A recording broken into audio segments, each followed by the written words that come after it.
Most of today's societies view women as equals to men that are capable of sustaining their own life. They work the same jobs as men, are paid somewhat equally, and their opinions are equally respected. This, however, was not always the case. The role of women in society began to change during the First World War. By taking jobs once held only by men, society's view of the capability of women began changing drastically. Women played an important role in the First World War by taking over the jobs men could not fill. During the war, the importance of women changed for the better. They gained independence and were no longer seen as weak. But this newly gained independence came with a price. Women served in the Navy and Marines, although most only as nurses. Danger was unavoidable for these women at work. One of the most dangerous jobs for these women during this time was serving in munition factories.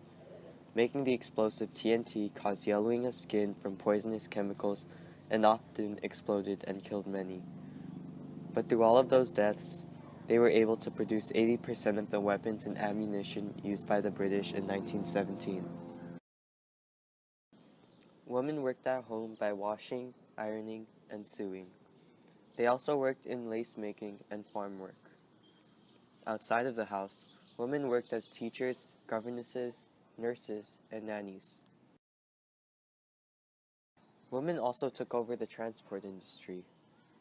They worked as bus conductresses, ticket collectors, porters, carriage cleaners, and bus drivers.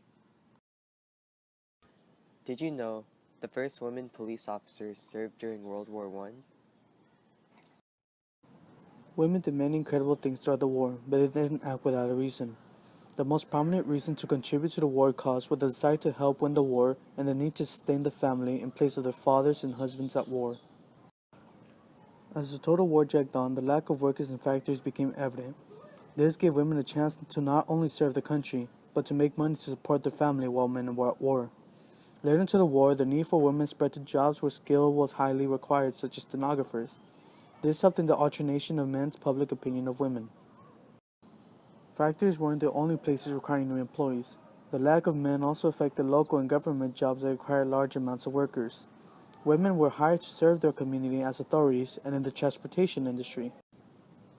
Propaganda served to advertise different jobs available where women could help the war cause. One of such ads was, "Girl, 16 years, wants a position as a nurse." Women from all classes and ages began filling up the factories. Propaganda also helped stir up women's patriotism, pushing them out of the comfort zone at home.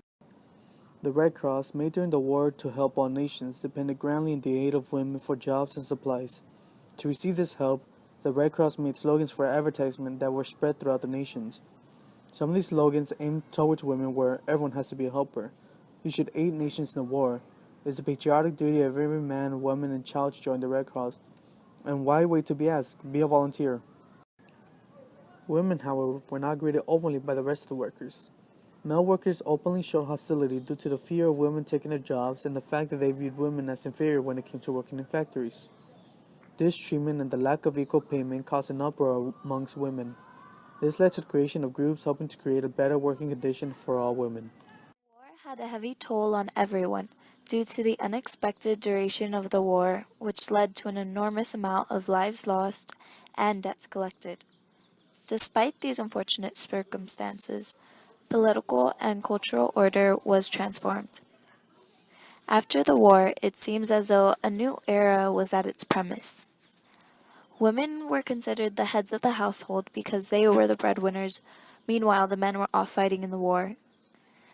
After the war, men economically displaced many women from their wartime occupations, which led to a large transition for roles in the household and out. Many jobs weren't gained nor retained by women after the war. Even if a job was retained by a woman, they did not come even close to equal pay.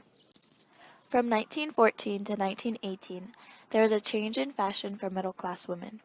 They wore shorter skirts and even trousers. Also, women cut their hair shorter.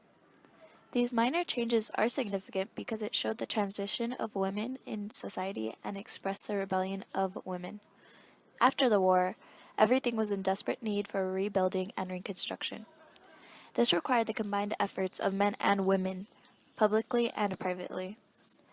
New forms of social interaction were developed between sexes and even across class borders.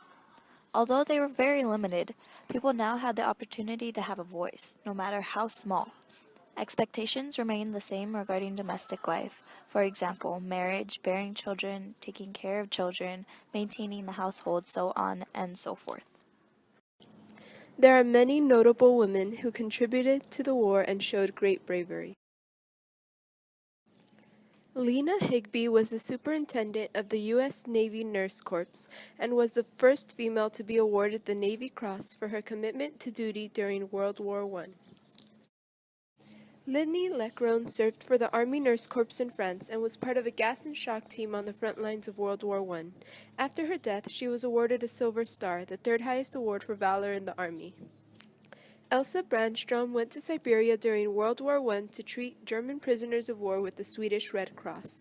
She launched a campaign to help prisoners of war and help German and Austrian refugees. Dorothy Fielding renounced her aristocratic background to be a nurse and ambulance driver during World War I.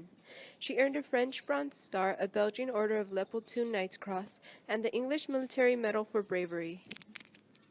Florence Farnborough joined the Imperial Russian Army as a Red Cross nurse and at the same time worked as a reporter for the Times and BBC Radio. Julia C. Stimson became superintendent of the Army Nurse Corps and was the first woman to receive the rank of major in the U.S. Army. Alice Ross King was part of the Australian Army Nursing Service and earned the Military Medal for her devotion to duty. Anna Caroline Maxwell helped in the establishment of the Army Nurse Corps and was the director of the Presbyterian Hospital's nursing school. She trained nurses for active service and was awarded the Medal of Honor for Public Health by the French government. Myri Chisholm joined the Flying Ambulance Corps in Belgium and helped thousands of men on the Belgian Western Front. She received the Belgian Order of Leopoldine Knight's Cross, the Order of Queen Elizabeth of Belgium, the 1914 Star, and the British Military Medal. Edith Cavell was a British nurse who treated soldiers and helped soldiers escape from German-occupied Belgium. Dorothy Lawrence was an English reporter who volunteered as a civilian employee of the Voluntary Aid Detachment, which offered nursing services, but was rejected. In an attempt to join the war, she disguised herself as a man and became a soldier during World War I. Flora Saenz was a British woman who began as a St. John ambulance volunteer and was eventually formally enrolled in the Serbian army. She earned 7 medals and was promoted to sergeant major and then to captain. The universal result of these women's upgrade in their occupations had a lasting impact on society's view of their capabilities. These women set a stepping stone for a revolutionary change. Without women working at the home front, the result of the war may have been significantly different.